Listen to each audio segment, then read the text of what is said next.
Here's that big scoop about AIG we've been working on this morning. It's a Bloomberg exclusive just breaking now. One that's sure to raise new questions about Treasury Secretary Tim Geithner and ratchet up the pressure on the Federal Reserve. Here's why.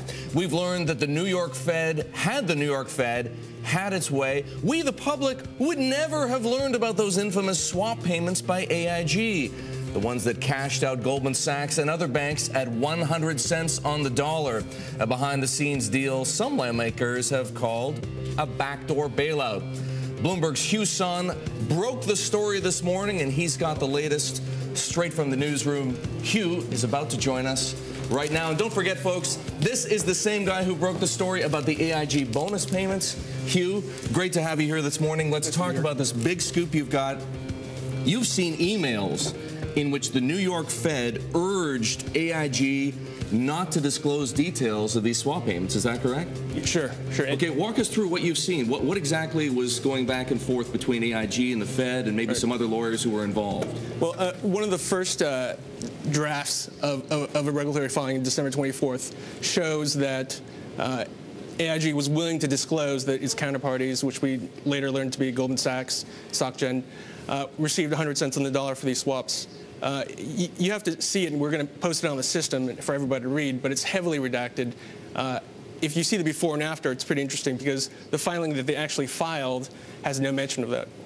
So when you say heavily redacted, what do you mean? There are a lot of crossing outs, or a lot of. Tell us exactly what that means. Yeah, I mean it's pretty illustrative when you look at it. There's just a lot of crossing out of data. There's suggestions of what to write in. There's definitely a lot of sensitivity to how it's going to be perceived, and it certainly leaves open the possibility that the Fed is very sensitive to what people will think of the banks. Let's just get this straight here so everybody understands what was going on. I've read your story, but the people who are watching right now haven't had that opportunity yet. In it, you detail the fact that AIG wanted to disclose this information to the public, wanted to make it public in a filing with the Securities and Exchange Commission. And lawyers for the New York Fed said, don't do it. Is that correct? That's exactly it. You have an exchange from Davis Polk in which they say, here are marked up versions of this regulatory filing. Please let me know what you think. So this is Davis Polk and Wardwell working for AIG. This is the outside counsel sending this stuff to the New York Fed. Well, Davis Polk is actually the Fed's outside Oh, the Fed's attorney, outside counsel, right? Okay. So the Fed's lawyer says to AIG, here's our mark, after weeks of back and forth revisions of this 8K from December 2008, here are marked up, here are concerns.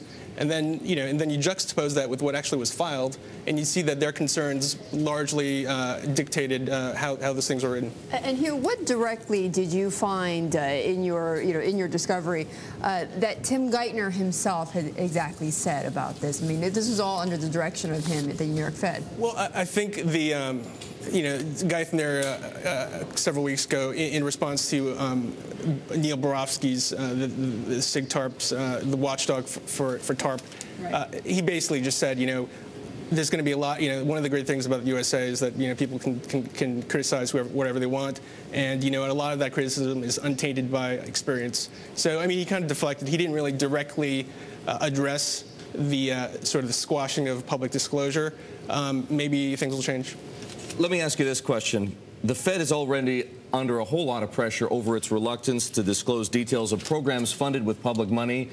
We should remind everybody that we here at Bloomberg have actually sued the Fed to try and obtain some of these details.